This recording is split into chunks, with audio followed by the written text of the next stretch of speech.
Welcome to episode 4 of Deep Space Fine.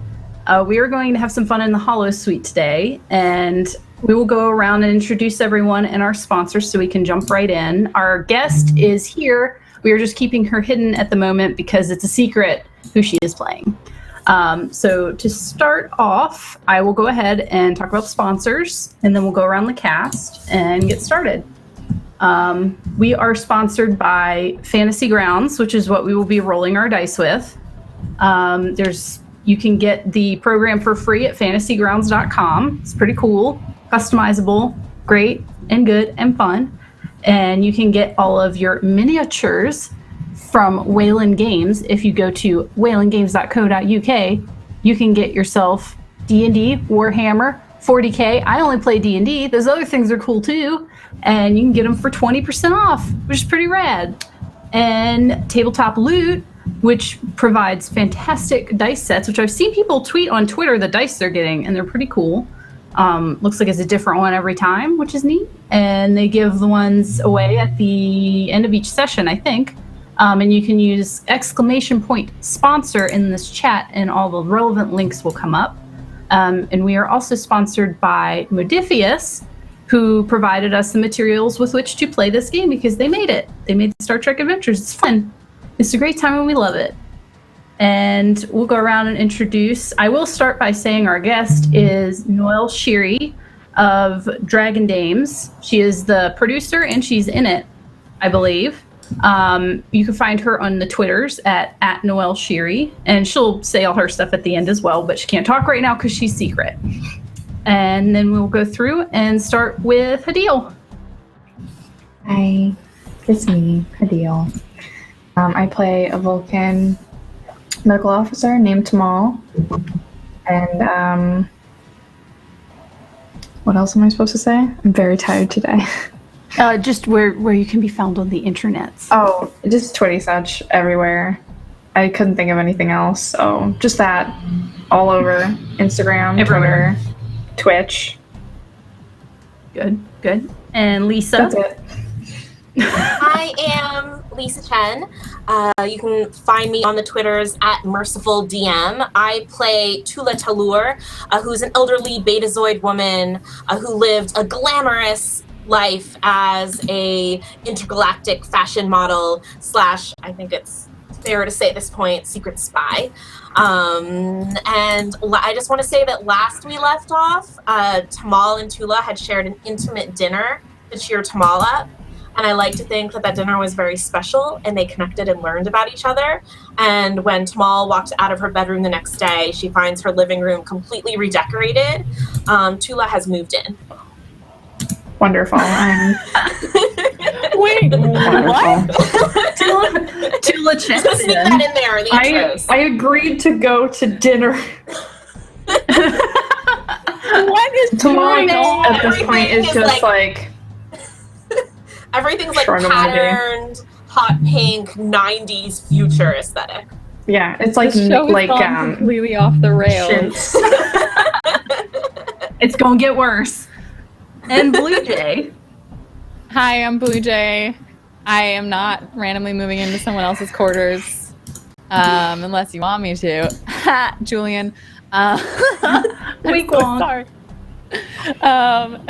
You can find me on the internet at twitch.tv/BlueJay or on Twitter at BlueJay_712 because I can't just get Blue Jay because someone already has it. It's really sad. My character is Lidra Odan. She is a science officer and medical researcher and a Trill with a symbiont. Mm-hmm. And my name is Kayla, and you can find me on the internet at KAYNCLI, and I just do art and stuff. And basically, to recap what's happened so far, there is a weird brain fungus that's kind of infesting a lot of different people, places, things, whatever. And currently, Lidra's the one that's dealing with it intensely, kind of haunting her, being very threatening. Meanwhile, Tula is dealing with some old history coming back to haunt her and her friend Garrick. They have quite a history together that we've touched on a bit. Something threatening is happening there. and Tamal murdered her fiance. It's not murder. Just want to throw that out there. It's not murder. And also has a bunch of crystals and has to deal with her feelings, which is very awful, and no one likes doing that. Not even regular non-Vulcans. So, and it was decided in the previous episode, it was decided for them by Bashir that they needed to take a vacation in the Hollow Suite, and he selected one of Tamal's special programs for that. And Tamal's special program. Special programs. I didn't know if anyone wanted to roleplay anything before we get to the Hollow Suite, before we get in there and get into it. I'll say, okay, now go. I think that very basically it's like we don't have to necessarily like role play, but descriptor wise, Lidra is like going back medical bay, and like I don't see why like we have to go to the Hollow Suite and just like basically trying to get herself out of it, and then is probably like forcibly like because she can't actually talk to Julian about what she learned, so she can't give like a very good excuse, but it's probably just like forcibly taken to Quark's and like thrust basically into the Ferengi's hands and told like take her to the Hollow Suite, like, and she's just like but he was paid handsomely to deal with this as well. He's just like, whatever, let's go. Tula, how are you approaching this situation? Let's see. So it's been a week. So Tula has continued to thoroughly decorate Tamal's apartment. Like there's probably like a beaded fringe curtain on Tamal's bedroom door leading into the living room, and inflatable furniture everywhere. No. And every morning before Tamal gets up, Tula will take that short amount of time to take out scrolls from the box that she's hidden underneath the couch, which I guess she's turned into her bed. And she writes down names of people who she might have caused inconveniences or deaths or injuries from those missions. And I'd say a week later, she's gotten to the end of that list, gone through all of the scrolls, and she'll just write down the name Darius Talor. And she'll just read through the list until she feels like she's memorized it. And then she will, I guess, burn it or laser zap it. Is that more spacey? I will burn it. This is so Arya from Game of Thrones, and I'm living for it. I'm here for it. And Tamal, you're the only one that knows what's going to happen. You know exactly what this program is. You made it. There's some personal stuff in there. I feel you probably feel kind of like Bashir picked this on purpose, kind of as a way to force you to open up to everybody. I don't know how you feel about all that.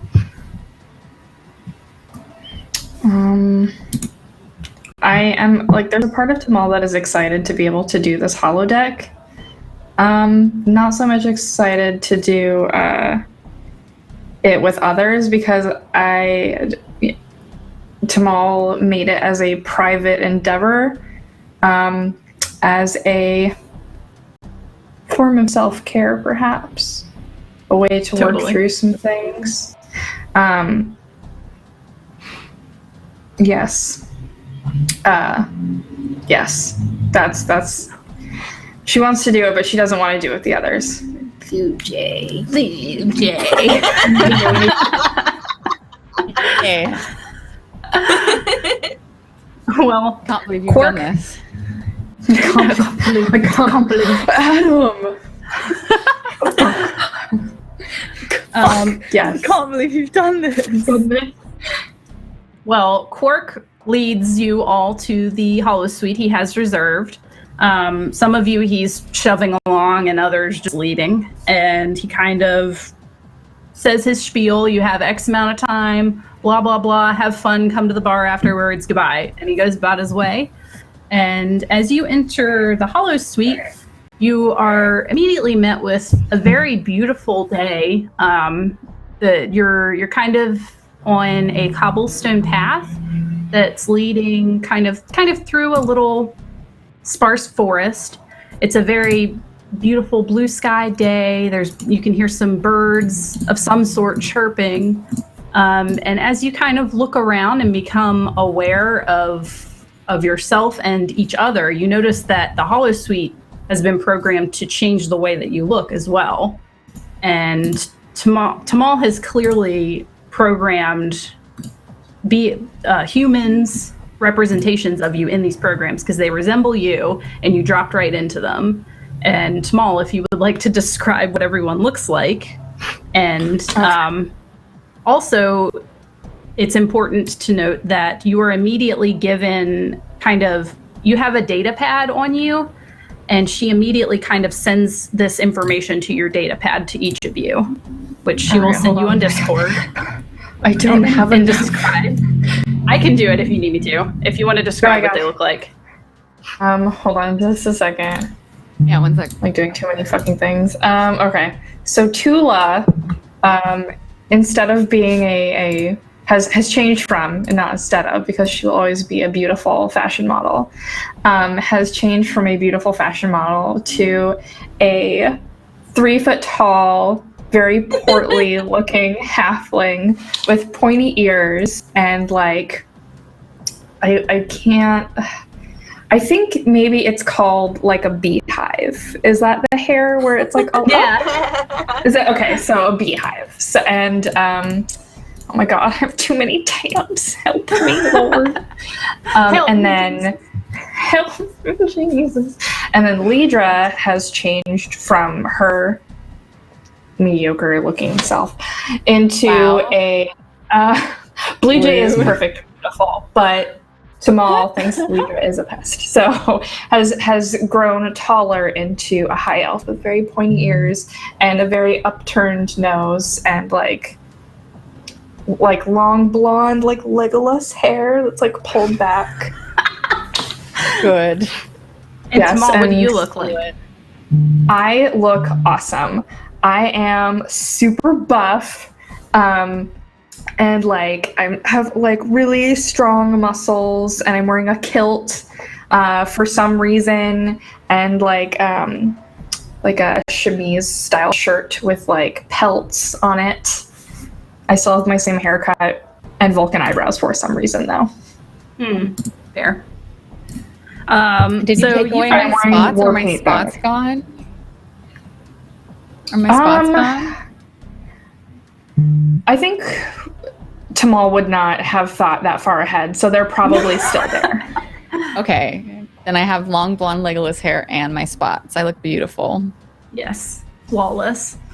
And Lidra, as you look around, you see that the specter of Perrin that has always followed you is kind of standing in the open holosuite door. And she looks like she hears something. Her head snaps around and she just leaves. So she goes out of the holosuite. I feel like there is a tension in my shoulders that has literally been here for like a week that is suddenly like eased to the point where it's like I had gotten used to the like tension, and then I don't notice it at all until I notice that it's gone, and I'm just like, okay, I'm living in the holosuite now, I guess. I live here now. Under my breath. At the same time, Tula's like looking at her stout form and everything, and she'll just look at Tamal and say, "Tamal, my dear, this is certainly this is a look. I'm so excited to learn more about this holosuite program of yours and get to know you and how you tick." And I try to boop your nose, but it's like really high up. I just take like I have like a shield, like a larger wooden shield, and I just like deflect her small hand. She'd be like, just like very. Did you send them their information? Yeah, I did. I have very few hit points. I know. So what was beamed to their data pads were character sheets. We're gonna play some D&D, y'all, because wait, D&D inside of Star Trek Adventures. Yes, we did it. And before you can kind of figure out what's going on, you hear kind of a commotion down the road, and you see a figure in a pointed hat and dark robes and he's very tall, and he's running straight for you, and he's being chased by a couple little dog lizard type creatures. And hopefully that person will pop up here shortly so you can see, because as they arrive, you instantly recognize them. Yes. It's a face that you've seen in many history books. But he looks a little different. What? What's happening? Yay. So he runs up and probably has a little bit of time to introduce himself before the creatures arrive. So if you want to say something before we start. Greetings. My name is Spock. That's it. That's all I have to say. And everybody roll for initiative. Wait, Tamal, did you? There's no time for questions. Oh, okay. Tamal's like, thank God. Damn it. Tula asks, what's initiative? Have you never played a fantasy role-playing game? No, what cute little doggies. If you study the history of, and I'm just like, I'm just talking, assuming that like the holosuite, security protocols are on and that these things can't like hurt us, you know? So I'm just like standing there, I guess, in armor or whatever. And I'm like, in the history of many planets, there's been role-playing games where people, not actors, regular people, pretend to be things other than they are. The human race has a long and storied history of something called Dungeons and Dragons. I did, one of my minors was in human creative history. It's quite interesting. The kobolds are going to use an attack of opportunity to attack you as you sit there and babble. Yes, good. I mean, I rolled a 13, but I figure I'm probably not accustomed to this, so I'll have to do like a action to draw since I don't know that I have a sword yet. Yeah, you should. I think your character sheet should have all that, so I'm going to let them go first. No, I see it, but I'm just like, Lidra has no idea that she has a sword. Yeah, she's just like, what's happening?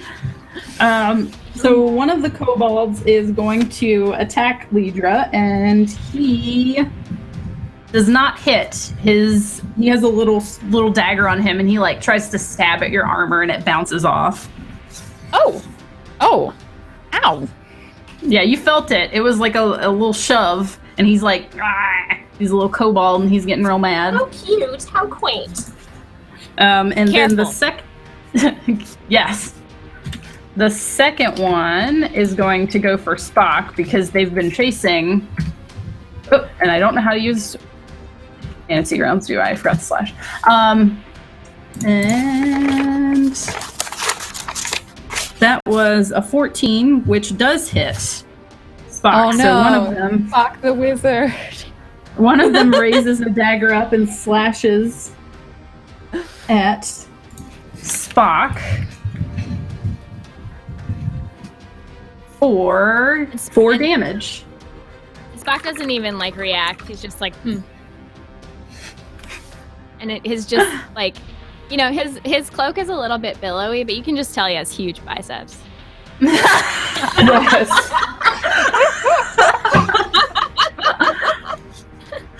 So, and Spock, what was your initiative roll? I was 12. Okay. So it looks like it is Lidra next, I believe. Yes. So the tiny kobold hits me, and I'm like, ow. And like realize that it actually hurt. And then I look around like to see what's happening with everyone else, and I see this stranger who, you know, is very familiar because everyone knows Spock. Get hit, and I'm just like, oh no, no. And I take out the sword that I find at my hip, and I turn to Tamal, and I'm just like, is this your fantasy stuff? Really? Yes, this is a fantasy genre game. That is correct. And then I like swipe at one of the tiny kobold, the one that hit me, because they hit me. +4 to hit. Okay.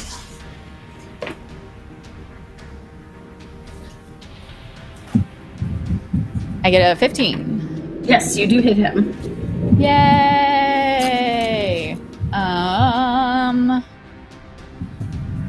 So roll damage. 1d8, not 1d6. That's the javelin. I have so many weapons. You're so strong. Oh, god damn it. It's 3 damage. That's fine. He is actually very injured, and he's bleeding a lot. He's very small and weak. He was kind of gangly. So he's I'm sorry. He's like coughing up some blood, and now he's just really angry. Oh gosh, do you want me to help with that? I'm sorry. He just like jabbers at you like, yeah. And I think Tamal and Spock tied, so whoever has the most dexterousness. I have +2. I got a 12. Oh, did you? No, you. Tula and Spock got 12s. So My if one of dex you is just. +3. Okay, you go first. Yep. Tula will see Lidra attacking the kobold, and she'll say, "Oh, okay, I understand this game now." But she still thinks that she's mostly herself. So with all of her her backpack and weapons on her, she's going to try to do some flips and then kick the kobold. Okay, so What I do guess you want me to roll? I guess that would be athletics to see if you accomplish your why flips. athletics? I would say Okay. athletics, or no, acrobatics. Athletics or acrobatics. I will do acrobatics because that's +5 instead of -1. Boo. Well, still +5, so I got a 12. I mean, you're pretty short, so you managed to do one wobbly cartwheel, but it's all right. And then if you want to roll to see if you hit, I'll kind of make sure my beehive looks okay after I do my flip. And then I will do 1d20 -1 plus my proficiency. So actually it's +1. With an 8. Yeah. Unfortunately, you just completely miss him. Your cartwheel my threw you a leg little doesn't even off. reach him. No, it's just you're not. And he just kind of stares at you like he's very confused about what just happened. So am I. And then Spock. Okay. Spock reaches forward with his long staff, and he casts Firebolt at the kobold that is injured. And that is a 16 to hit. Yes, you do hit. Okay. And I'll just roll damage. Oh, dang, that is 10 damage. Oh, okay. He just immediately explodes into flames and just incinerates away. Tula bows. Just You're welcome. That could be pretty Spock impressive. nods at you. And then Tamal, you've got one more uninjured kobold left. Yay. I will throw my javelin at it. So I keep reaching for my real dice and they're not here. I'm having an existential crisis. So that's a d20 to hit. No, Fantasy Grounds, why are you full screen? Oh no, this is fine. I'll die here. You live there now. Ooh, 19. Yeah. Yeah, you definitely hit him.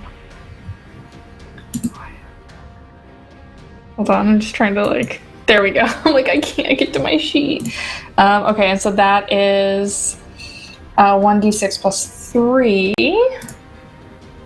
Die 1d6. 6. Oh, well, you throw this javelin with all you have rippling muscles, don't you? You're just Yeah, I'm just yeah.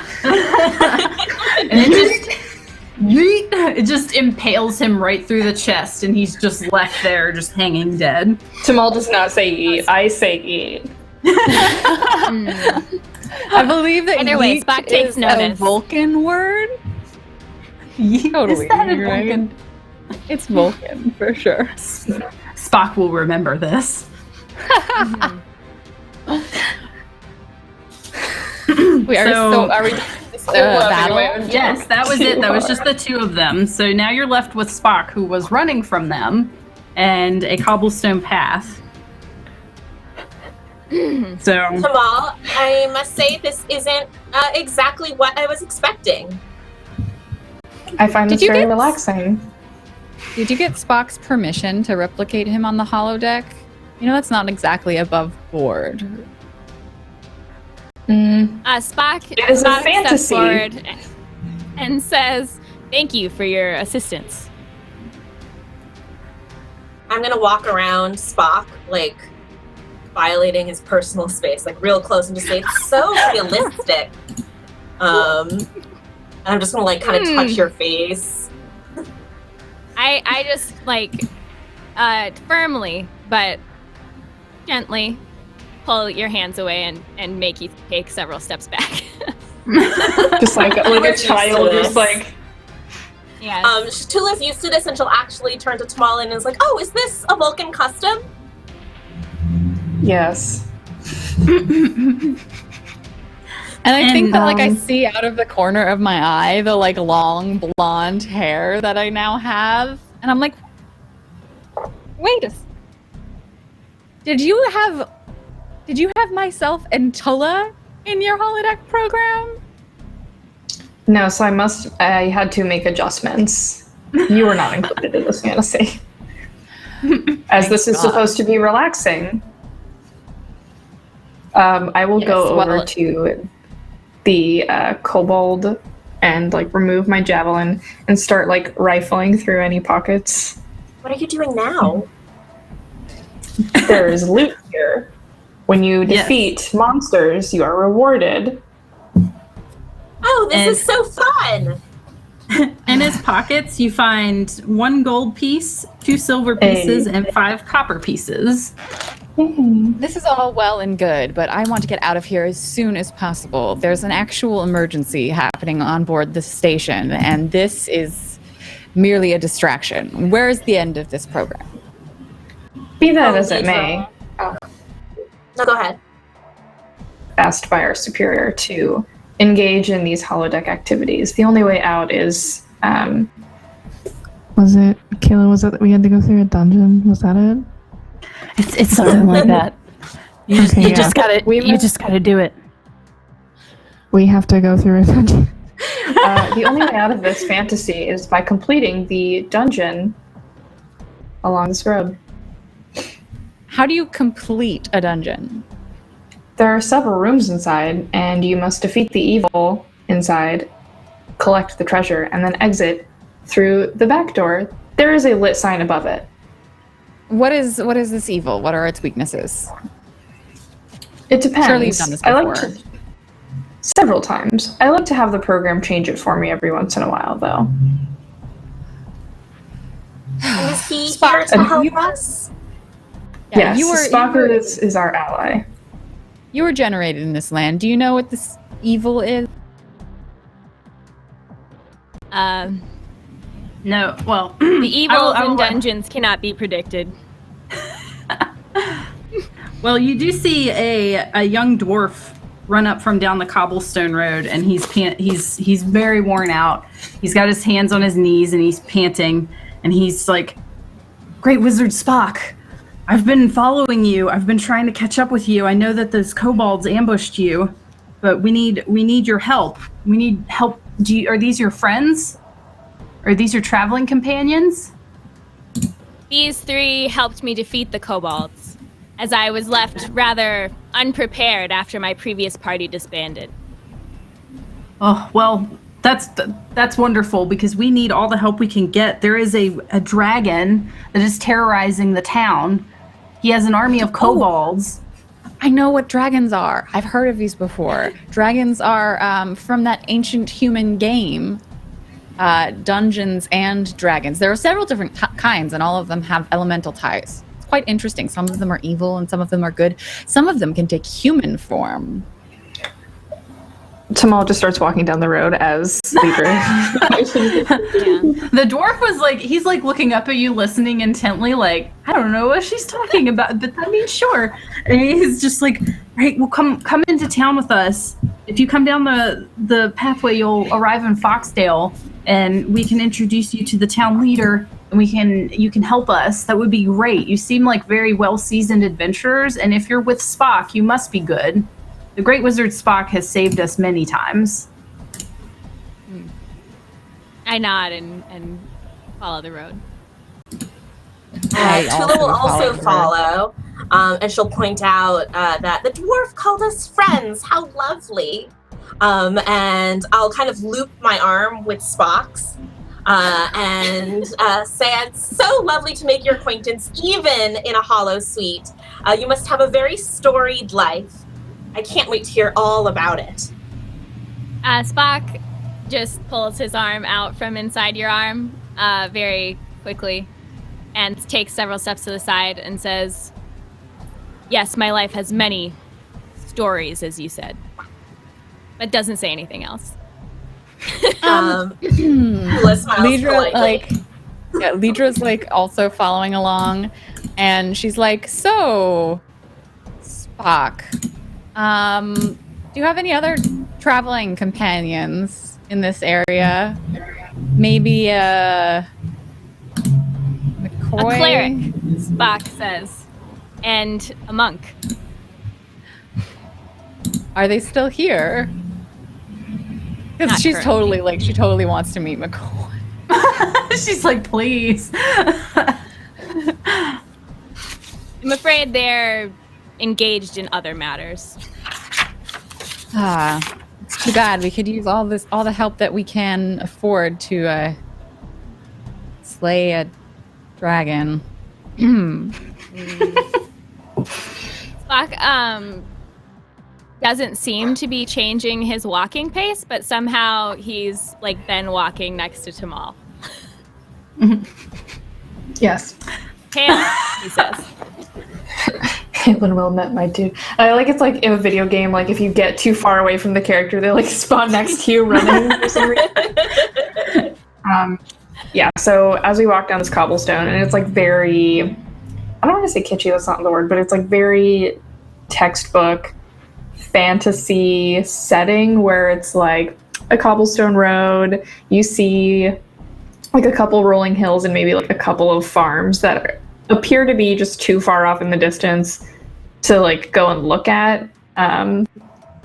It almost looks like a painted backdrop, from like a Sears or something.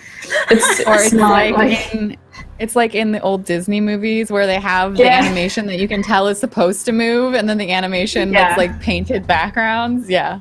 Yes, it's like that. So it's like that's like a painted background, and then you see like a very I don't want to say crude, but not a very fancy castle. Again, very, very storybook, very 1970s, 1980s children's illustration of a castle. It could almost be made of like plasterboard. It looks like a Disney ride. It's not like great and fantastic like a real castle would be. It has like the main entrance and like the circular spire, and then like a couple of little turrets, and then like a single drawbridge in the front. Tamal is not creative. And this is the town we're like headed to. Yeah, so there's going to be like a little town right in front of it, and it's again like Disney, where it's just a couple of plaster casted stores with almost like what are they called? Like the little animatronic people outside. And if you go like too far doing down like an a alley, loop of motion, yeah. If you go too far down an alley, you just come out on the other side of the street. Yeah, because like there are some things painted green, so you don't notice them. Like at Disney, it's just yeah. So we'll go to the town. How long have you had this program, Tamal?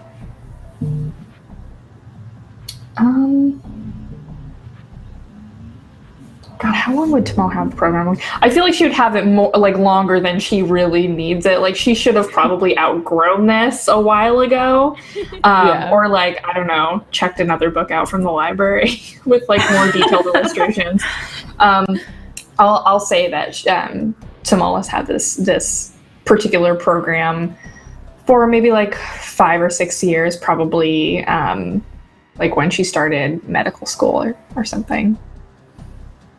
It looks very dated. It's not what I would expect from you. Lisa, did you say something? Oh, Tula's just gonna say, have you defeated a dragon before, Tamal?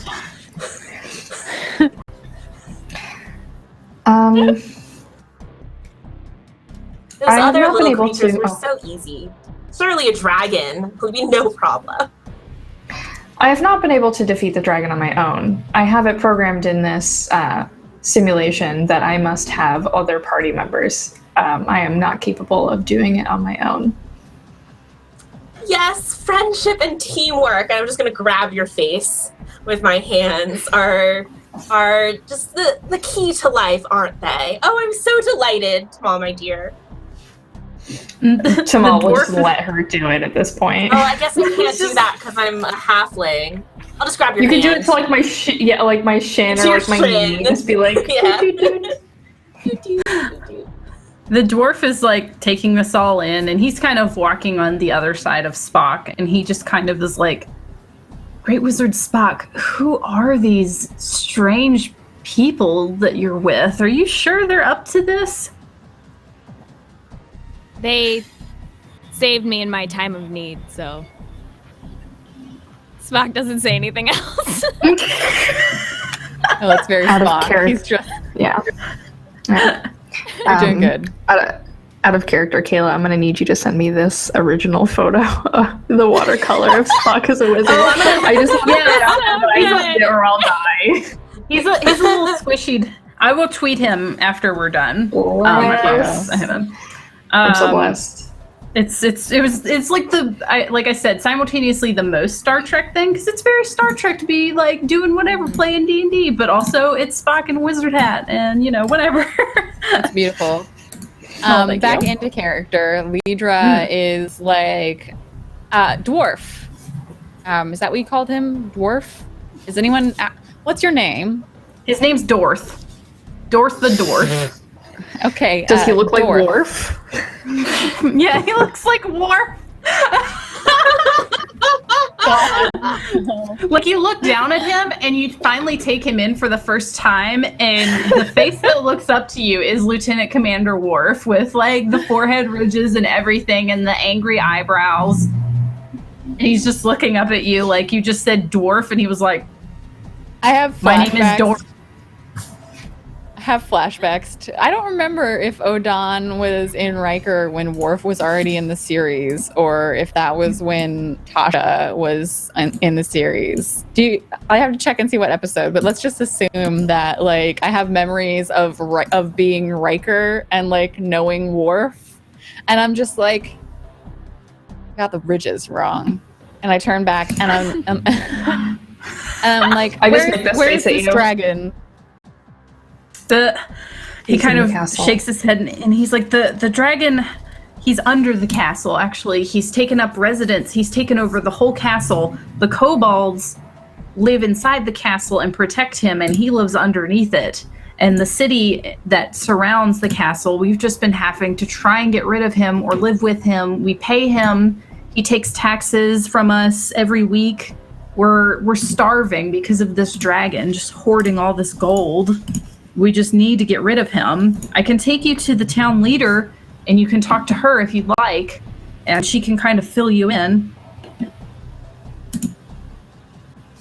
Sure, yes. Take us to the leader. Amenable.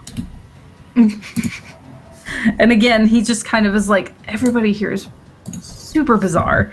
And he leads you into town, and as you're kind of traversing through the town, you see that there are just destroyed buildings that have been burnt and stomped on. There's a couple kobolds kind of like hiding in the shadows of the alleyways, kind of running throughout town, causing havoc. And the people that you see are of various fantasy races, but they all look kind of familiar, like various people that you've seen on Deep Space Nine, or various people from Starfleet history and things like that, just vaguely in their features. And there is a figure. Oh, go ahead. No, go ahead. Oh yeah, say there's please a go figure ahead. in the town square that is clearly dressed like a bard who looks suspiciously like a young Captain Kirk. Like that's like the statue in the center square. Yeah, he's definitely, and he's just like kind of seated very. He has like, a jaunty hat, regally, a yes, very a jaunty ostentatious hat. pheasant feather. Yes, he's got like a lute in his lap, and he's been slightly defaced actually by the kobolds, which Dorf looks at and he shakes his head. He's like, we clean it every evening and they come and destroy it again. It's a shame. It's an absolute shame. And he kind of leads you into a little, it looks like a tent. It seems like it's kind of a moving tent that they move throughout the town to where it's not been destroyed as the dragon wreaks havoc every evening. And you enter the tent and you see before you a half-elf woman who looks a lot like Kira Nerys. And she's seated in a little chair. She's got a table in front of her with some maps, and she looks up and she says, Dorf, who have you brought today? And I Dorf sidelong glance at Tamal. We'll also glance at Tamal. I feel Tamal's like just I will receive no judgment from either of you. and it's like probably like Tamal has a hard time coming up with these just like fantasy people, and was like, I don't know, these people from Deep Space Nine. But Dorf kind of says, these are companions of the great wizard Spock. He's brought them to help with the dragon problem. And she kind of looks at you, expectantly, kind of like, all right, what are you bringing to the table? What are you going to do? Tamal steps forward and says, per the programming of this holodeck adventure, I have brought the 2 requisite companions so that I may attempt to defeat the dragon. And she kind of looks and she counts. She's like, I count 3 companions. I needed the 2 extra, per the programming. I did not get a choice in who I brought. No, you have Spock with you. Yes, but so the programming would need 3, but would need 2 extras, so like a party of 3, but I had to bring both of them. What is Hear that, Lidra? Tamal said she needed us. Have you brought other people to this program? I'm sure. Tamal just pretends not to hear and just like steps a little closer and is like, I wish to attempt the dragon portion of this holodeck simulation. Kira just kind of looks at you and is like, what's the holodeck? What's a simulation? This is the town of Foxdale. We are being attacked by a dragon. And she looks like what we dragon. can do. She's like, whoa. Spock, I'm familiar with you. What are these people talking about? Can 4 not attempt what 3 can attempt? Ah, okay, fair. And she kind of spreads out a map on the table, which is kind of pointless because you're literally in a town and you can see the castle. But she points at the castle on the map and is like, I need you to infiltrate this castle. There's many kobolds there that are protecting the dragon Carthax, and he lives in the basement of the castle. You can either sneak past these kobolds and go straight for the kill on Carthax, or you can take them all out. We have not had much success with trying to take all of them out, and we've lost many a great man doing this. So whichever you would prefer. Have you tried poisoning the dragon, Tamal? I mean, it would be easy. Some pennyroyal blossom, or there's always some shavings of a nightshade stone. There's lots of options for getting rid of your enemies. Tamal looks at Tula and like narrows her eyes and says, have you taken this, have you done this simulation as well? I was told this was private. When you get to be my age, my dear, you've taken lots of simulations. Well, I see no reason to wait. I want to get this done as soon as possible. So let's just go straight for the, what did you say? The kobolds? Let's just go for them and defeat the dragon and be done with it. And I'm talking like no big deal. Like, it's just a dragon. Whatever. I can't die. And she looks at you, she's like, you're awful confident for how unseasoned you appear. But I am an experienced officer, all right? You look I like have you're lived just more lifetimes. Well, I suppose this is a computer. Never mind. You're very respectable. And the Kira is kind of sitting there thinking, like, is this a reincarnated deity? What is up with this person? Well, I recommend that you consider going into the forest east of here, because there is a sword that we have been trying to get our hands on that is quite powerful, and if you can get it, you surely will have no trouble defeating Carthax. That just seems like a waste of time. I already have a sword. And she kind of looks at your sword and she's like, okay, if you're sure. What's wrong with the sword? I hit one of those things before and it was very hurt. I felt bad for it. One kobold is quite different from a dragon. But if that's how you feel, I'm not going to stop you. Your blood is not on my hands. And she kind of rolls up the map and waves to Dorf to take you out the door. And he does. He kind of ushers you out of the tent. Spock, Deidre, the doctor. Oh, yeah. Do you think that we can quickly dispatch this dragon without getting that sword?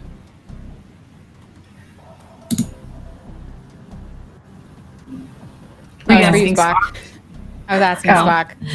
Sorry, Spock is the simulation. Spock is the one that would know. Yeah. I suspect it would be wise to seek all the resources that we can.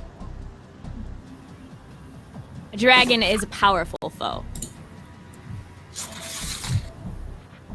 Tamal, this holiday suite program, the safeties are on, right? None of us are in any danger. You wouldn't be so foolish as to turn off the safeties. Tamal. Are the safeties on? Are the safeties on? I mean, you can ask the computer. Oh. Computer, are the safeties on? It's just like, the safeties are not on at this time. Oh, God. Can you turn them on? I don't want to die. Computer, please turn the safeties back on since this is not a purely Vulcan adventure anymore.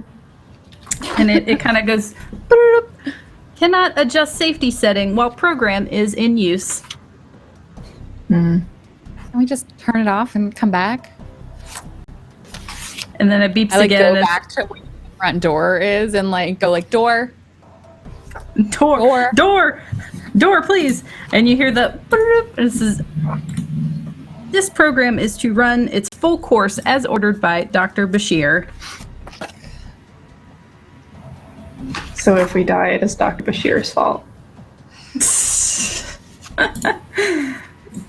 So, I guess suppose we should go find this sword. Yes.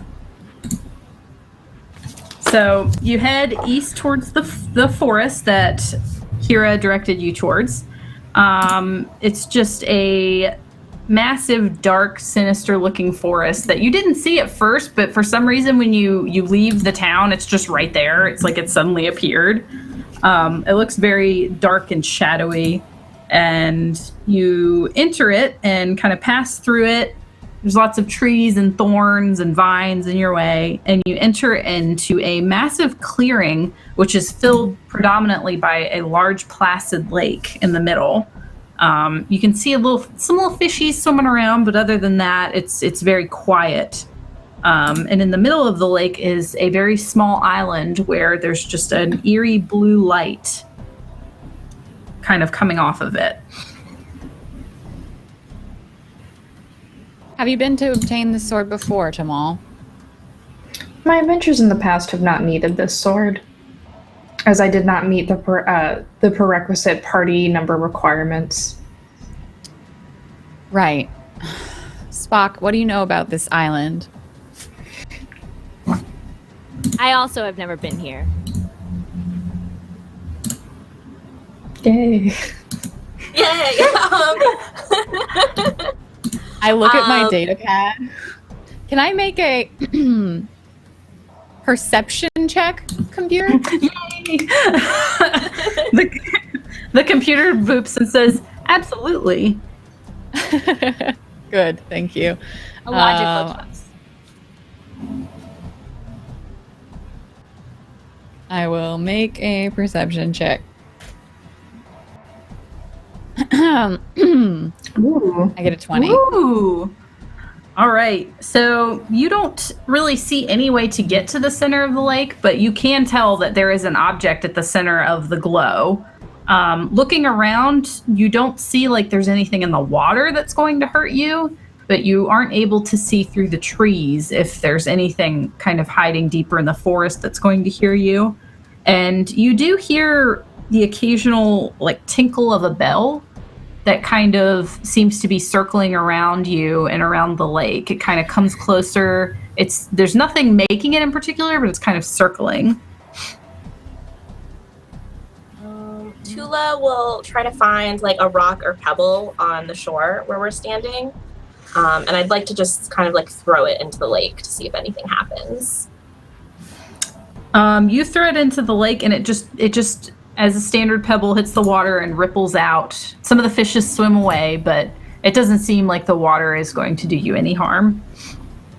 I start taking off my like armor, which is very heavy, and like say I'll go get it so that we can go to this dragon and get out of this program before something more dangerous comes than those kobolds before. And I'm just like, it's probably like one of those moments where it's just like, okay, like it's fine, like you just like see the cutaway to like the like chain shirt like dumping, and then you like pan up to like the weird like elf like Lidra, and it's just like, you know, the like slow motion like hair.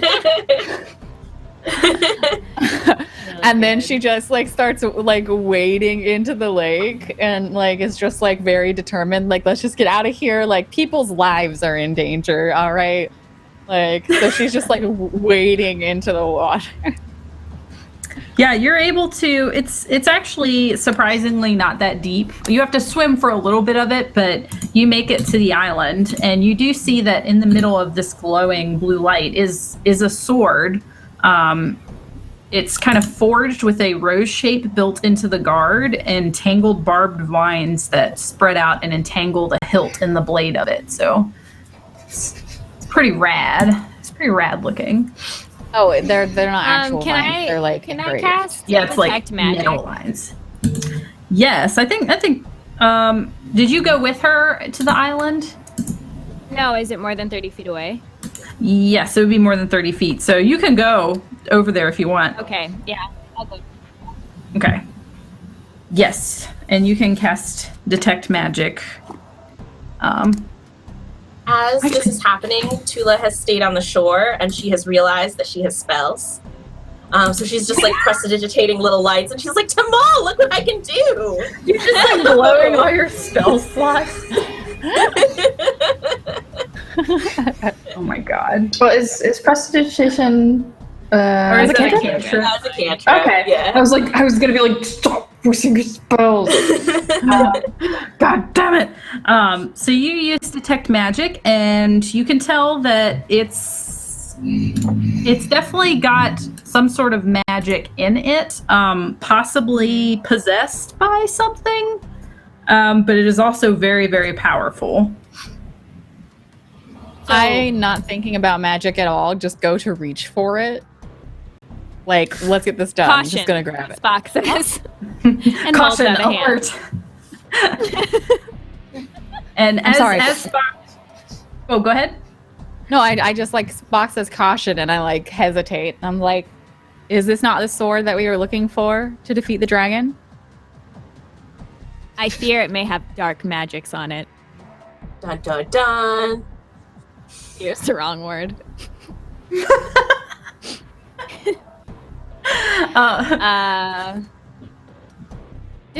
Sorry, was something gonna happen? Only if she touched it. As she reaches out to touch it, and as you reach out to tell her to stop, a small pixie bursts out of the light and is in between your hand and the sword, and it looks like a very tiny Jadzia, but just like dressed up in a little pixie outfit with little pixie wings, and she's just like. Lidra immediately like starts standing at attention, like more. She's just like, oh shit, okay. And she's like this big. She's just little tiny. Instinctively, just like. And she's just like pointing dramatically at you, and she's just like, "What do you want with this sword?" I want to defeat a dragon. Well, why would you want to do that? Dragons are really rare and very important to this world. Because it's the only way I can leave. She shakes her head and she rears back and goes to attack you. She's like, people don't matter to me. I just want them to stay out of my forest, and I don't know why you're here. This is just like before. And I have to look this up in the monster manual. No, it's totally fine. All right, so if you want to, I guess only Spock and Lidra roll for initiative. Ooh, okay.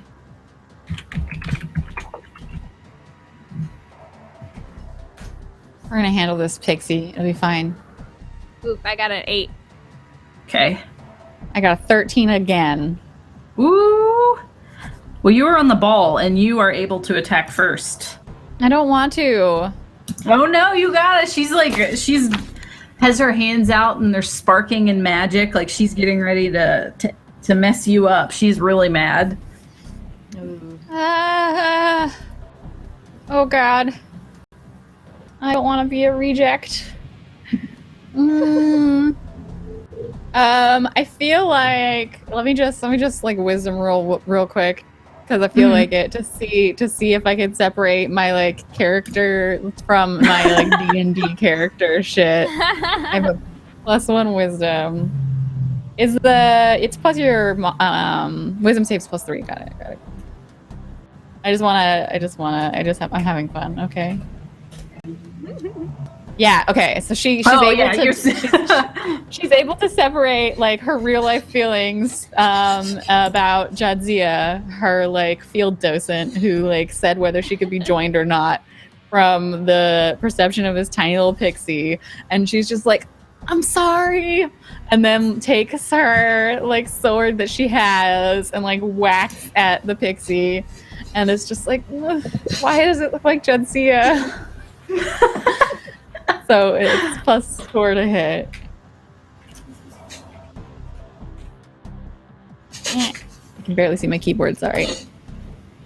I get a 15. Oh, yeah. You just barely slice into her. Her little body. No, I'm so sorry. I love you. Please don't hate me. 4 damage. Okay. I'm sorry if I keep laughing at inappropriate times. I keep seeing the picture of Spock in a wizard hat. He's out here. He's out here. He's just chilling. I'm sorry. It's the best thing about today.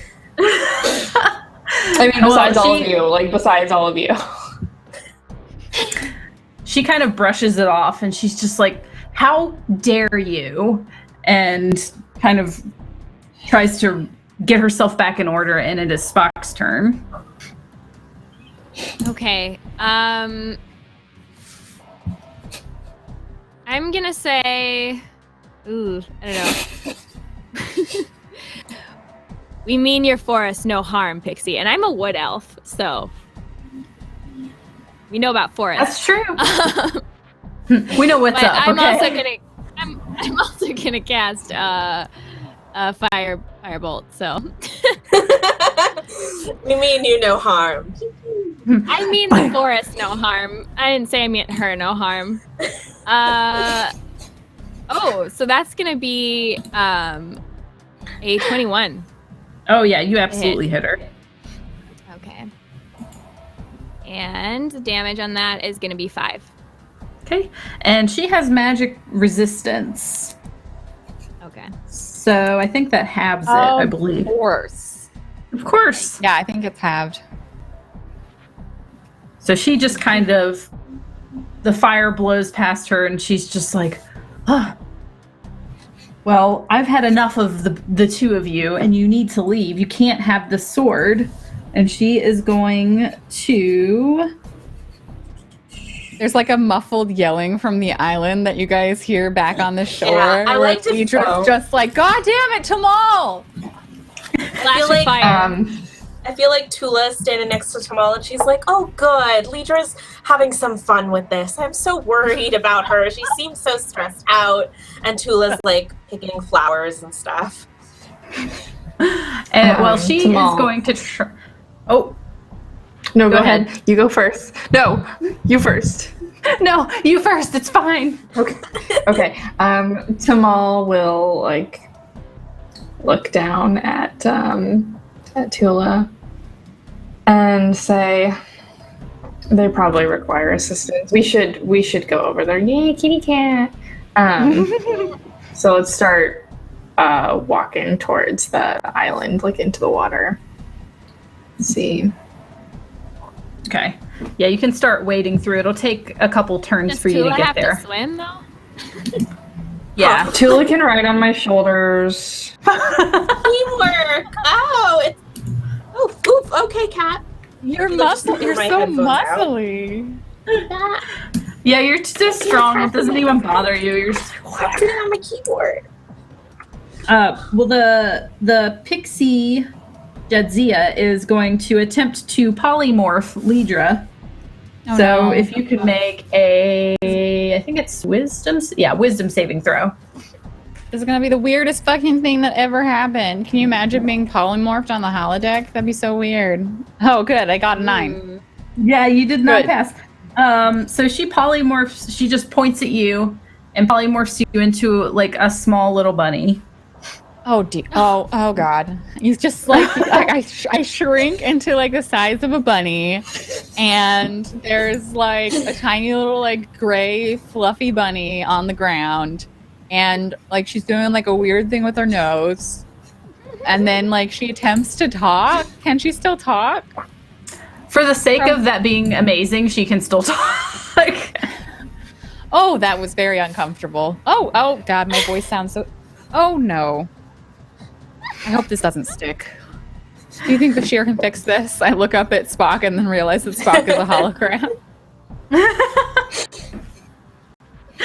And it is Lidra's turn, which I don't I'm know a if there's a bunny. rabbit. Yeah, you could probably just try to bite her if you want I to try do. to bite her. I do. I'll just roll a d20. We'll just like see how it goes. I get a 15. Love it. Oh yeah, you totally bite her. We'll just do like Okay. 1d6 damage to Crunch. 1d6. Wow, I got a strong crunch. crunch. Bunny.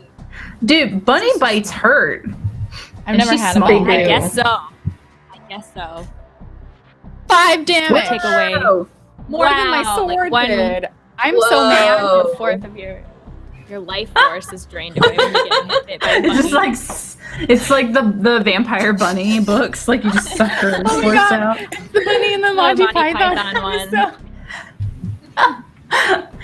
Oh my gosh. She just like, because you just like crunch onto her arm with your bunny mouth, and she's just like, this is not what I wanted. And then Spock, you can attack her. Sorry? It's your turn. Oh, sorry. No, you just cut out for a second, so I didn't know what you're talking about. Oh, sorry. Okay, so I think I'm gonna scoop up the bunny. That's okay.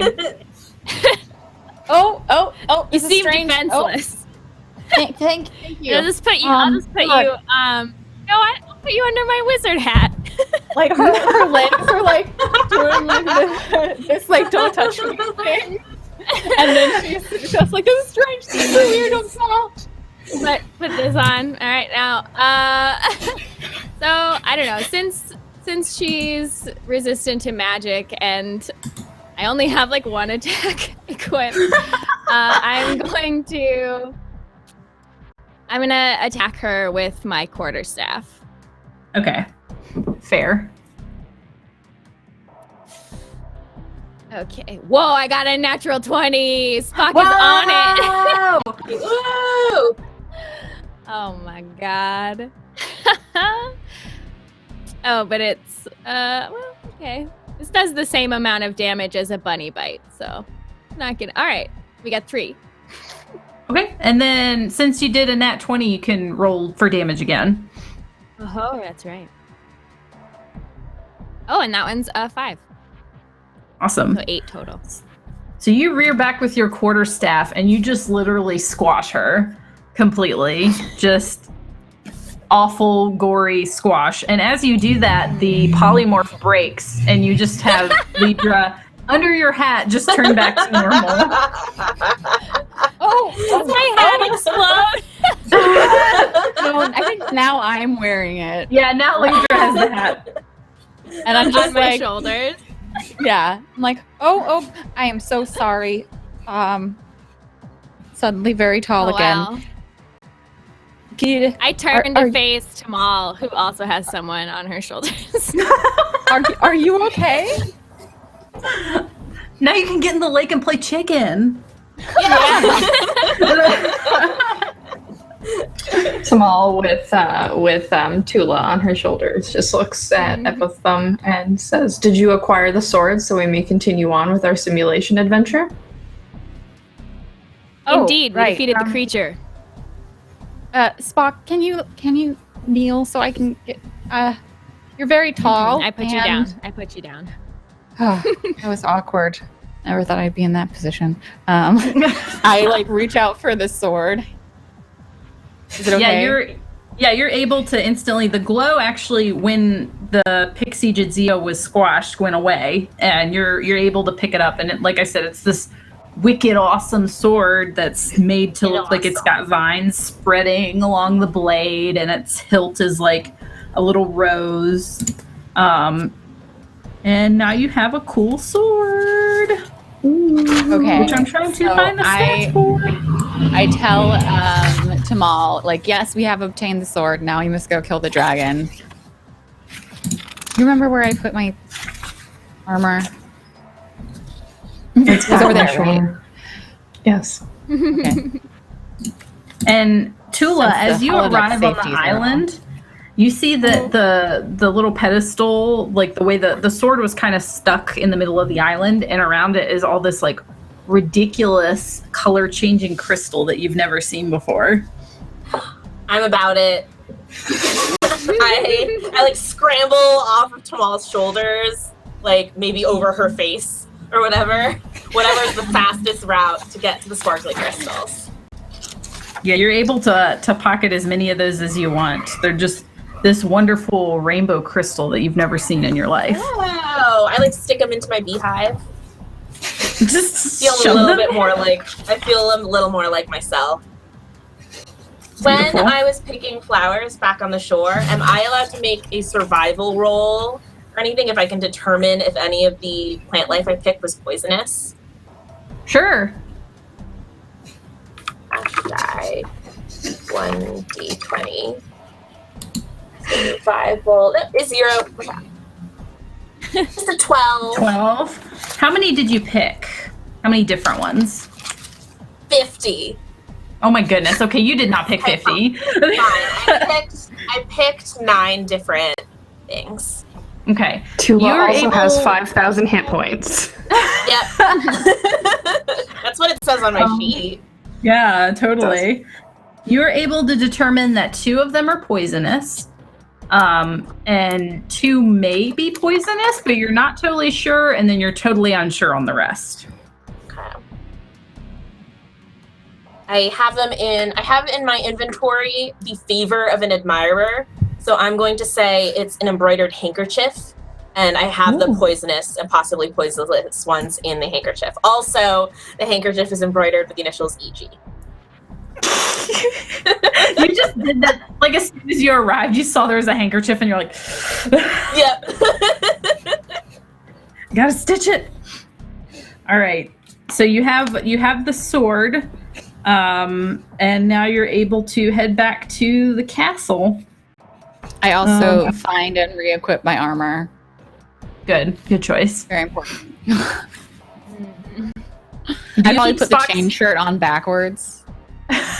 You're like, what is this? Do you keep Spock's hat, or do you give it back to him? Oh no, I give it back to him. I can't take someone's hat. Good. Spock I mean, would that's look the source of my ridiculous without the power, wizard so. hat. That's the focus of all his power. Mm-hmm. I All have right. a staff, but like, it's neither here nor there.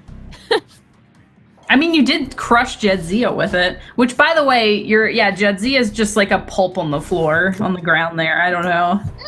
I definitely, like, as soon as I recover from being turned into a rabbit, I give Tamal a piece of my mind about making Jadzia so small and vulnerable. And I say that she's a truly respectable woman and a great warrior, and she would not. I walk off in the middle of this. We must go defeat the dragon. There is no time for this. Tola, Oh my God. have you ever put other people in your holodeck programs without their permission? I also walk away after a while. We really have to defeat this dragon so you can get back to your work. And I brush off. And then turn and leave. Yeah. And Oh my Spock gosh. says, "There's a dragon that needs to be defeated," and also walks away. He also probably is like, what's a holodeck? What is happening? Internally, So- maybe. Well, Yeah. it's Must be okay. many Holodeck times. programs don't think about the holodeck because they're programmed to ignore. Yes. Unless they're Moriarty in that one episode of TNG, in which case they do know. Do you guys remember that episode? That was They're a good so episode. smart that they just. Just figured it out. Okay, Spock sorry. just- Yes, I huff and follow after with my cool new sword. Yes, you have this wicked sword. It's probably like a little too large for you, and you don't really know how to carry it. You're just like, I didn't know how to carry my other sword. Anyway, it's Yeah. fine. yeah, you're just like, I don't know. I'm like a kid running with scissors. Like if I trip, I'll probably kill myself. So Spock and Tamal lead the way back into the city, and you approach the castle. It's kind of dusk now. It's starting to turn night, which is probably a good opportunity to be sneaky if you so choose. There are some kobolds shambling about throughout the town, and there are a couple kobold guards outside of the castle walls, like along the castle walls. The castle itself is open. They don't really. They're like, whatever, who's gonna come in here? But they are keeping watch from up top. But they're kind of half paying attention, kind of babbling, fighting with each other, eating their dinners, being little kobolds. So that's the situation. I personally find the been causing rather distasteful. I think that as a healer, Tamal, you also would. But if we could get out of this with as little gore as possible, that would be great. I also think that if we are able to infiltrate the castle and take care of the dragon with as little fuss and noise as possible. That would be best. I agree. Logical course of go action. forward. Yeah. Let us go forth and take care of this dragon so that we may end the simulation. Well, where do we go to Let's, the Can So you're I presented. do... Oh. Go ahead. Oh, go ahead. No, you. I was gonna say you're presented with kind of, like I said, the big open gate. There's a wall kind of surrounding it, so there might feasibly be another way into it. And atop the wall, there's a couple kobolds not super paying attention, but they're there. There are lanterns kind of on the other side of the gate, so if you were to enter through the wall, you would be lit. They'd be able to see you. Let's see. Ooh, I have a disguise kit. Can I disguise myself as a kobold? Yes, because you're really I'm short. little. Yeah. I feel like we should maybe scope out the wall, and Tula would certainly volunteer because she could disguise herself as a kobold, and maybe that will help her sneak around in case people sort of see her. Unless someone else has This is another wise. No, this is wise. plan. Okay. I don't have also any have plans. disguise I self. just have a sword. Oh, Spock has disguised self. Yeah. So there's that too. Which, yeah. Can the I think- kobold still, if you turn yourself into kobold, could it still look like Spock? Basically, Oh, So, yeah. like a Spock face Oh, and yeah. Spock ears. Oh yeah, that's what I do. So we have two kobold friends now. Okay. And then, do you need us to roll a stealth check, or what do you want us to do? Yeah.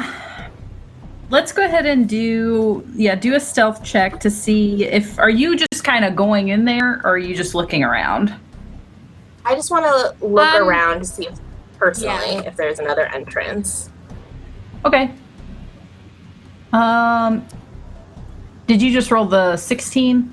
Yeah, a 16 plus Okay. my stealth, which is a total of 21. Okay.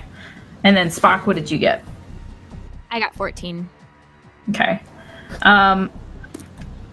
Tula is as if she has done this her entire life. She is just sneaking around very quietly, very stealthily, keeping an eye on everything.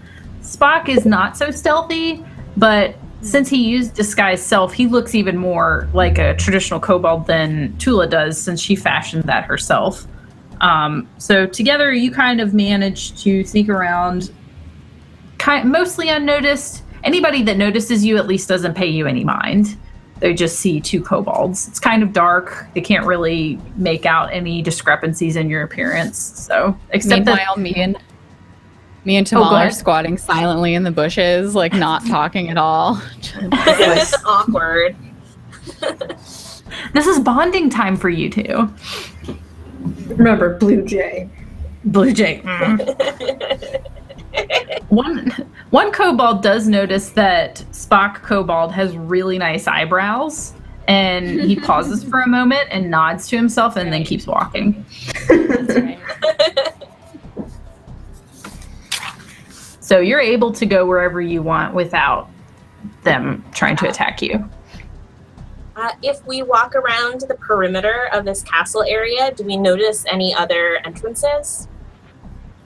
You do notice that around the west wall, there is a little collapsed area where it seems like perhaps someone large threw a fit and busted a little hole in the wall. It looks like they're trying to patch it really poorly, with pieces of wood, but you could definitely all pass through there if you wanted to. And you don't see anyone watching it. They all seem to be focused on the front gate area and kind of going out into the city to cause havoc. This looks like a good point of entry. I'll poke my head in just to see if there's anyone guarding the hole on the other side. You don't see anyone. It's actually very dark. There aren't even any torches in that corner of the facility. They're all kind of concentrated towards the front, and you don't see anything within the castle itself either, because if you were to enter through that hole and then look to your right, that would be the entrance of the castle, and it's completely dark. There's no kobolds in there that you can see, and there's no light. That's odd. But maybe we can get the group and sneak in through here. All right. We scope around the rest of the way and then make it back to the bushes where Lidra and Tamal are. Okay. So if you all want to sneak back in there, I would only require. Before we go, can I do something? Yeah. So before we go, I make my, I guess, kobold way over to Tamal. And I kind of reach out for her hand, but then it's like, oh no, can't do that. And then I say, Lady Tamal, I find that you make me feel that you make me feel. She makes you feel. This is also what Tula is doing. What did you say? I said Tula, be quiet. Tula's like right there, like, oh my gosh, there's a little kobold. Put my whole hand on your face and like push you away back through the hole. Tamal looks at what else Spock and goes, we must wait until after the dragon has been vanquished. Then we can run away together. Lidra, did you hear that? Tamal and Spock are going to run away together. That is most logical. It's a fantasy, isn't it? And she's just like, this is fantasy themed so hard. Anytime somebody says it's a fantasy, Tamal will be like, yes, this is a fantasy themed simulation. A high fantasy themed simulation. Not my personal fantasy. I'm assuming you pointed out the hole and that we're going to go in there, and so I have to roll stealth, which I'm at disadvantage for because I'm wearing armor. Yep. Good. And Tamal, you should roll as well. The other two, you're fine. You're being stealthy kobolds. Okay. I get a 3. Oh, yeah. Let's see. Oops.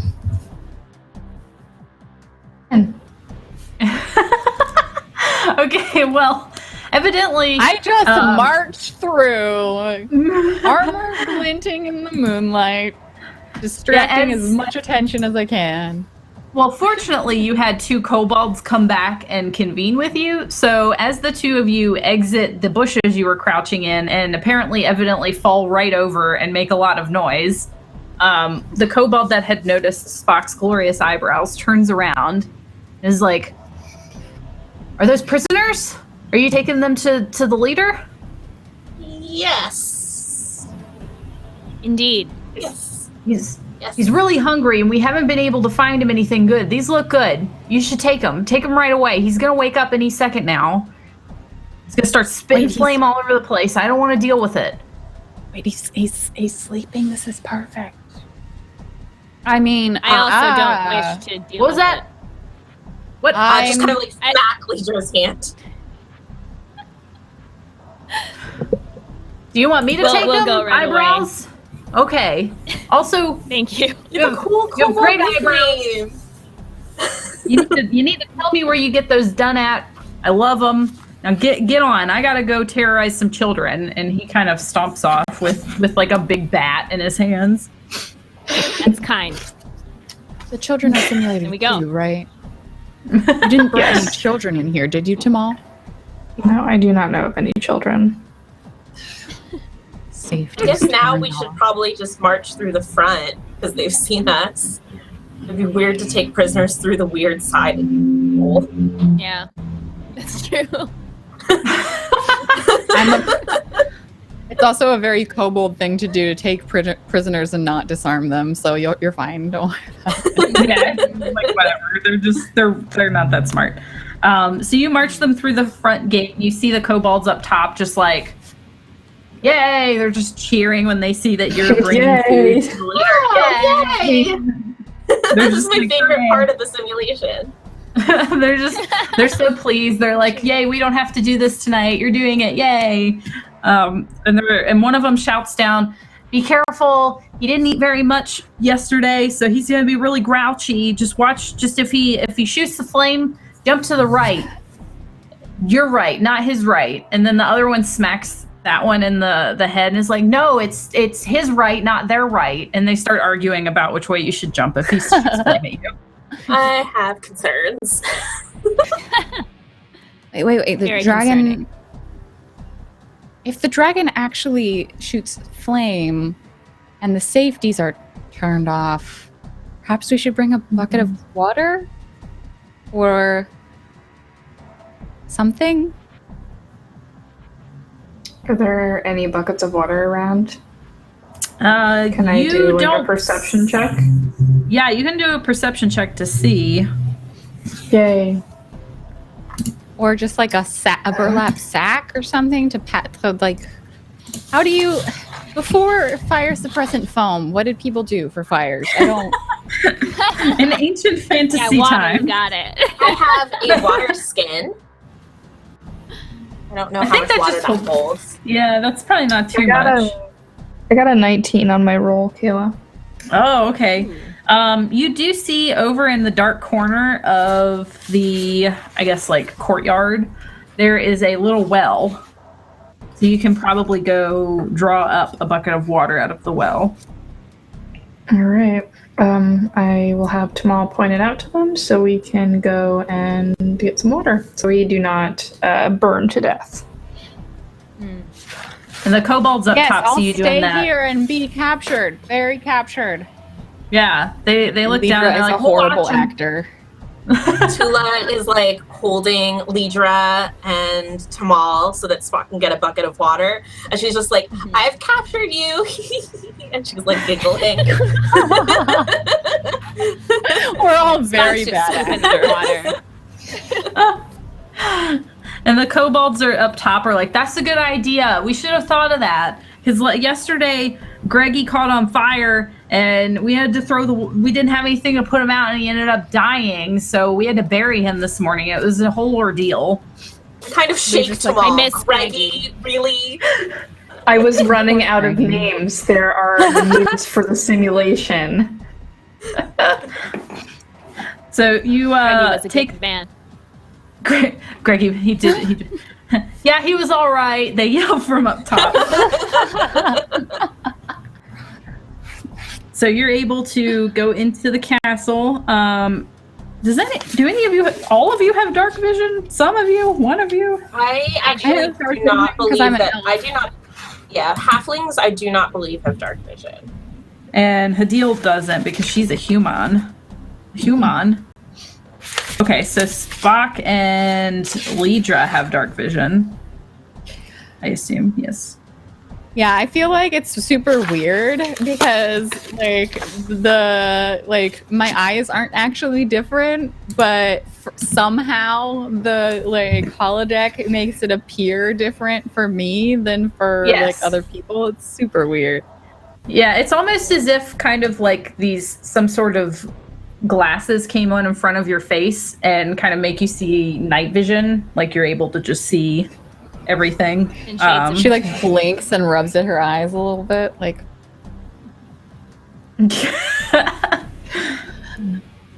So you're able to see that the entire interior of the castle has been destroyed completely, and there is now a tunnel in the center of it leading down into a cavern. Oh, watch out! There's a there's a tunnel. Does anyone have a torch? One of the kobolds should carry it. Spock, can't you make flame? Are there any torches around?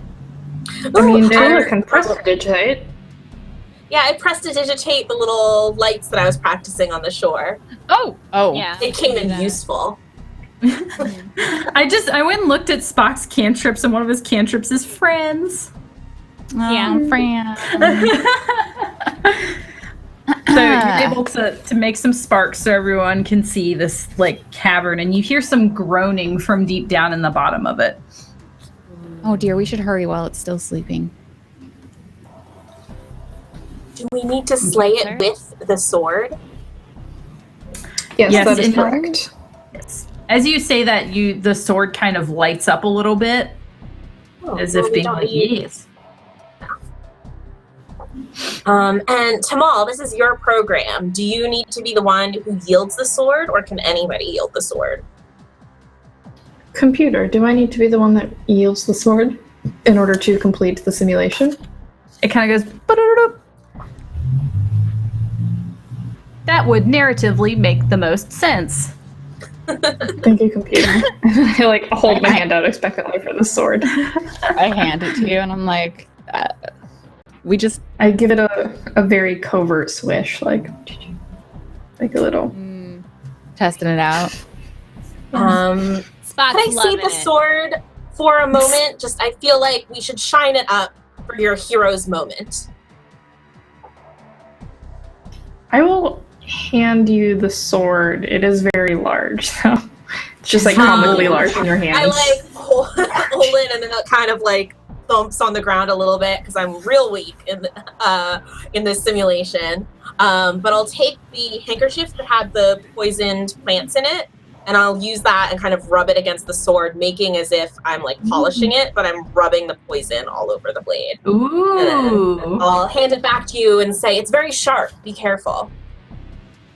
Thank you, Tula, and I will take it back and continue down the tunnel. And Spock mentioned that he's super into you holding a sword. Is that correct? Yay! Oh, that's absolutely correct. Yay me! 100%. At least somebody is. I mean, Spock's just like looking spicy in general. He's feeling Yeah, I'm a spicy girl, He's got his so eyebrows on fleek. He's got those like that blue eyeshadow. You know it. Look, it's just That blue eyeshadow was the best. R.I.P. Leonard Nimoy and your blue eyeshadow. And although he knows that you can now sort of see, he can still see better than you. So he's kind of like guiding you by like just your elbow, which is just full of tension. yes. Yes. All right, we continue down the tunnel. Oh man! So you continue down, and it's still dark. You kind of hear some like loud thudding, as if what you can only assume is the dragon kind of moving around in his sleep. And you reach the kind of where the tunnel opens up into a huge kind of open cavern that seems to have been dug by the dragon, and you can see underneath your feet. You start stepping on all sorts of coins. They don't look like gold pressed latinum. They just look like round circular coins, like what Tamal got off of the kobold earlier. And they're just increasing in frequency as you keep moving forward until it starts building a mound.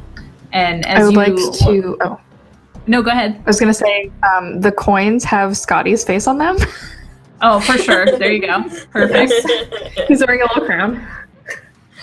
Scotty coins. Each of them, and then you have some silver bucks. pieces who have a different face on it. Uhura is the silver piece, and then who am I thinking McCoy? of? I'll say McCoy, but I was thinking of Chekhov? George Takei. Sulu? No, George Takei. Oh, Sulu. Sulu. Yeah. Sulu's the copper pieces. Yes. Good. Good. And so you keep kind of moving, and as you look up on top, as the mound kind of moves upwards, because there's so many coins, you see that there's this large red dragon kind of curled up like a cat on top of it. And he's kind of moving around. His eyes are still closed. So far, he has not noticed that you have arrived. He's still sleeping. I whisper to them all, go hurry, kill it. dragon's much bigger than I thought it would be. Okay. I would like to try and I will try and like sneak over to the dragon, like close to its like neck, so I could like get a good jugular stab or like something like that. Okay. Oh, I guess I should Do roll. you want For to roll that. stealth? Yeah, just roll stealth to see. I'm crossing my fingers for a 20. Oh, It's a 16. Yeah, that's good. That's definitely good enough to kind of. He's asleep. You're able to kind of sneak up and get in right where, thanks to your medical studies, you determine on this dragon is the most effective place to stab him. And I will say that you should roll damage with advantage. Okay. For this sword, is that like a D6? Is there an attack bonus? What's the attack? Roll to see if you hit first. Okay. You'll get your advantage on hitting him, but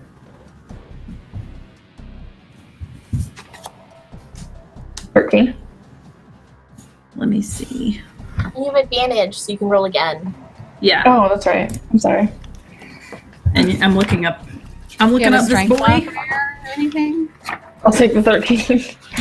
I was going to ask if I could do something else, but Do you have Oh, a yes, you want strength to? modifier Yeah. or your proficiency bonus or anything? I'm not proficient in stealth, but I do have rage. I thought this was Advantage on sword. strike chance. Yeah. Yes. What yes. is Yeah, aren't your you strength stabbing? bonus? Strength bonus. Oh, it's 3. It's plus 3. Right, then- and your so it's proficiency plus bonus 5. is plus 2. So plus 5, Okay. so 18. Yeah, Okay. you definitely hit him. Yeah, you definitely hit him. And this sword just starts glowing with that same blue light that you saw before, and you can roll damage, and it is 2d10 damage, and then 1d8 poison damage from the poison that Tula put on the blade. Yeah. Nice. 2d10. And then you said 1d8? Yes.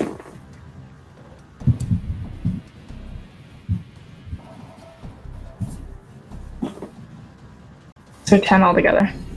Okay, so 10 damage. So you stab him right into his neck, and you don't go all the way through because he's got a lot of scalies. But his eyes open in the snap, and they're just bright yellow, and his little slit kitty pupil looks straight at you, and he kind of rears his neck up, and you're just barely able to pull the sword back out before he gets up and kind of towers over you. And everyone can roll for initiative. Dragons are very God. big. Oh God! Man. Why aren't the safety Spock's protocols heart on? is just pumping. Oh, I got I was feeling 3 plus great. 3, 6. Spock is like, I've never felt more alive. Yeah. You can feel his I got a heartbeat, like 20. where his human leg would be. I got Got a it. 9. Also- Spock's very distracted. Spock's looking at that I- ass. Yeah, looking at that ass. Also, can I just say I didn't know that I could. I've been looking at the at my character sheet as a small inside Discord, and I, for whatever reason, didn't hit open original. That's why I can't find anything because it's this big. Did you have like your myself. magnifying Good job, glass you out? did it. Yeah, I just like have this huge like jeweler's magnifying glass. Oh my gosh. Spock, what did you get for your initiative? 9. Thank you. Mhm. All right. The dragon is actually quick on the draw, and he is going to try and attack Tamal. Let's see. Oh, and he did a real bad job.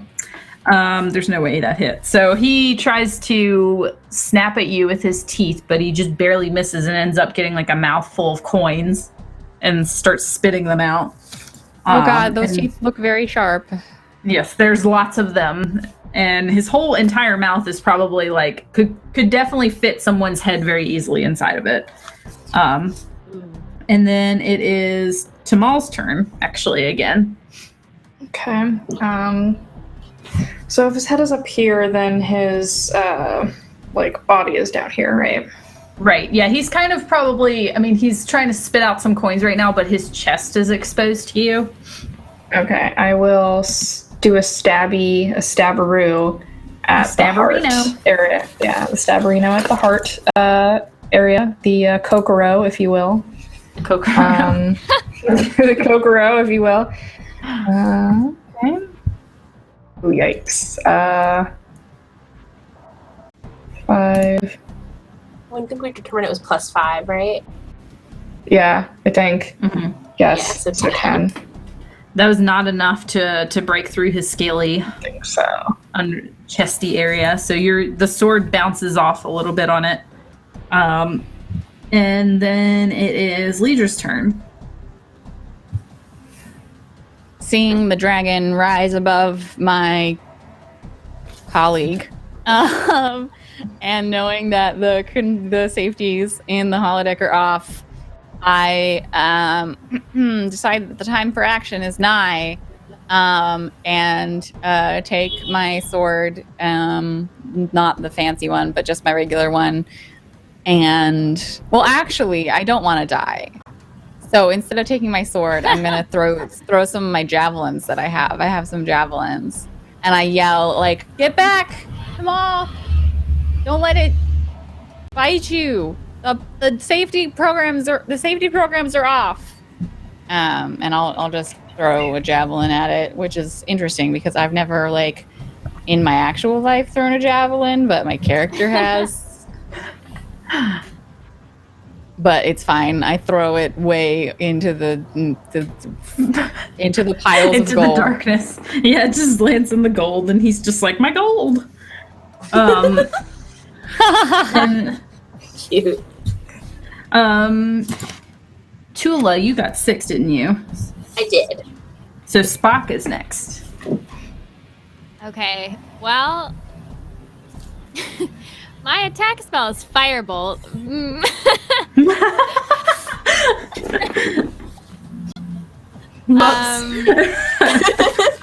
It's fine. What You're a can you hologram. do? Go bravely sacrifice yourself for your love. It's fine. Go bravely into that dark night. I'm gonna go attack it with my staff again. Oh, so brave. Yeah. Here we go. Hey. Well. Let's see. So that's gonna be 14 to hit. Okay. Does that That hit? does not hit, unfortunately. Okay. But you smacking him with your staff draws his attention, and now he's spit out all his gold and he's like zeroed in on you. Good. But before he can do anything, it's Tula's turn. Tula is going to walk around the perimeter of the room, knowing that tactically she should spread out from everybody. And as she does, I'm casting the spell Fairy Fire, but I'm going to flavor it as Tula shouting that poison in your veins is going to slow your blood and leave you vulnerable to attack. And I need a dexterity saving throw. Okay.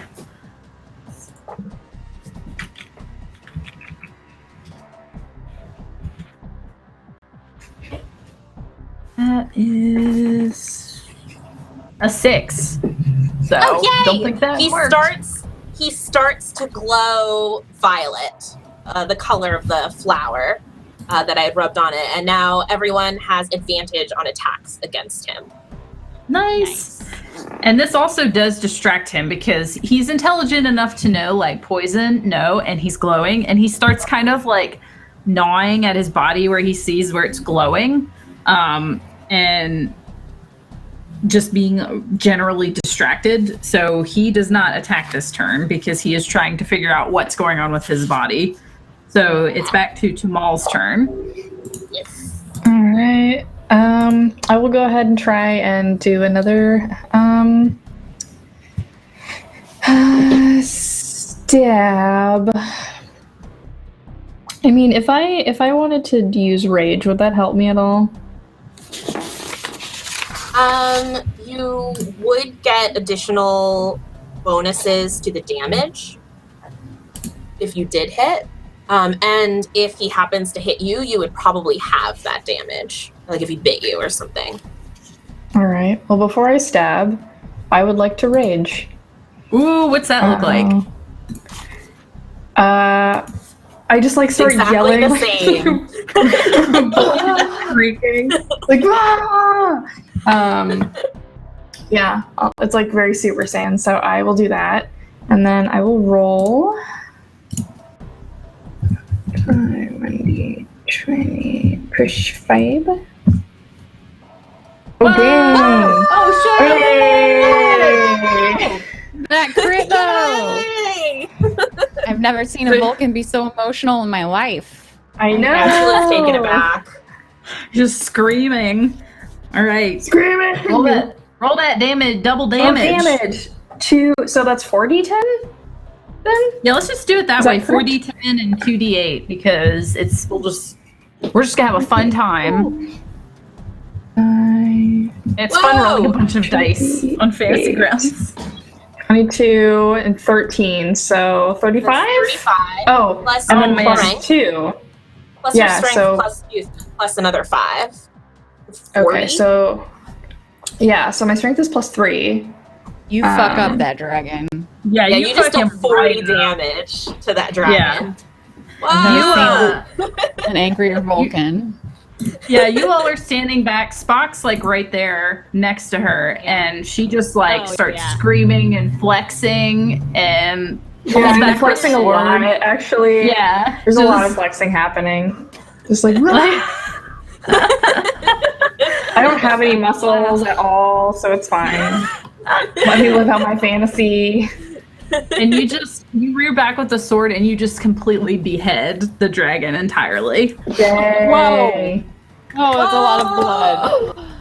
Yeah, and there's just blood Like blood squirting rains down at me, and I'm like, I turn to the party, I'm like, Door! Computer door, please. It's just like simulation has been completed, and so everybody, the simulation starts breaking down, and Spock is standing there next to you, and he himself starts breaking down as everything turns back into a Hollow Suite program. Tomatoes No, is my like heart this, like breaks. As but he's yeah, as he's she- breaking down and disappearing, he's saying "Lady Tamal." But he gets cut off. No! No! My heart. Yay. Lidra is like checking her uniform to make sure that like she's not actually covered in gore and like her hair is back to normal, like patting her head. And she's like, well, that was incredibly relaxing. Now back to more life-threatening. So you're able to exit the Hollow Suite, and Quark is waiting outside, kind of like, "Come on, you're running. This is more than the time Bashir paid for. I'm definitely going to have to bill him for this." It's like, at least go over there to the replicator. Like, what is it? What did we decide that was called? The little cafeteria replicator. But Yeah, he's like, just go over. whatever. He's like, go over there and wait, and I'm gonna go get Bashir so we can get this settled up. Hope you had a great time. And he ushers you over to the replicators and walks off to go find Bashir.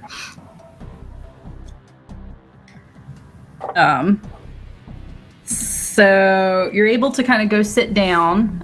Does anybody go get anything out of the replicator? When I leave the holosuite, do I see Perrin again? You do not. She's nowhere to be Thank seen. God. Well, at least it took care of one thing. I get a Raktajino. As you activate the replicator to get a Raktajino, you know how it's kind of in a little divot in the wall, how they are, and then the thing appears. You reach your hand in there, and it turns into a mouth and snaps down on your arm. Ah! And that's where we'll stop for tonight. What? Oh no! Oh no! Fuck. Knew something So spooky was yay! gonna happen. Oh God. Oh God. Why is it always me? Oh God. You're just so brave. You're always out doing brave things. She's, you know, Like she's getting a Raktajino. yes, so brave.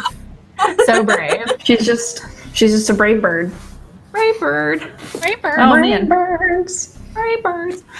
Wow, thanks everybody for playing. Hopefully that was fun. I've been waiting to do D&D and Star Trek, so for a while. Thank you for being our D&D Spock, our fantasy Spock. Oh Yeah, my God, thank you, no, Noelle. Thank you. wonderful.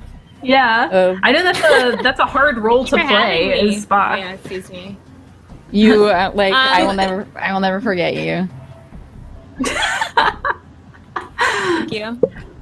So if we want to go around Noelle, you didn't get to say where you were from or anything at the start because we had to hide you. So if you want to talk about what you do and where you are.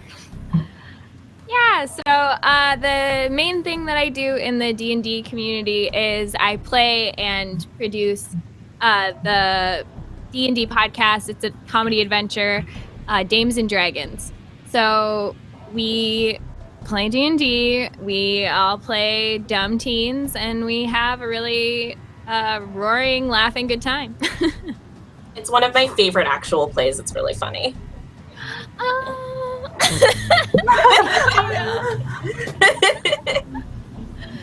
We have a great time. So yeah, you can find us at Dragon Dames on Twitter or at damesanddragons.com. Yay. And Hadil. It's me, your friend Hadil. You can find me online at TwittySuch on Instagram and Twitter and Twitch. It's TWITTYSECH. Lisa's number one fave actual play is Trapped in the Birdcage, which is on Thursdays at 5 p.m. on twitch.com/D&D. That's tomorrow, in case you didn't know. So I'll see you again. I will see you again. You have to watch my show. If you don't watch my show, I will find you. And then Kayla and Always I you get that dragon. are on like so many shows. And then I do Brambleflight Adventures with Kayla, my beautiful bean, and I just really love Lisa and Blue Jay and Noelle. I've only met you once, Noelle, but I guess I love you too. So I guess I love you. Oh, same. I guess same. I'd die for you. I think we had a love affair today. Yeah, we did. It was very important. And Blue Jay. Well, I'm really sad that I can't watch Hadil's show, but I'll watch it later because I edit the Trapped in the Birdcage VODs. So I'll We'll always have them VODs, so. we'll always have them VODs. Yeah, like that. It's a video on demand. Our love is on demand. So you can find me and Hadil on demand love affair on twitter.com/bluejay_712 or other places that are all linked on my Twitter. It's great. Good time. Yay. And Lisa. I am Lisa Chen. I am the community manager for the Adventurers League and also the Dungeon Masters Guild. I write D&D adventures. I play in a bunch of actual plays, so follow me at MercifulDM on Twitter or check out my website, lisachen.com, to check out more stuff that I do. Yay.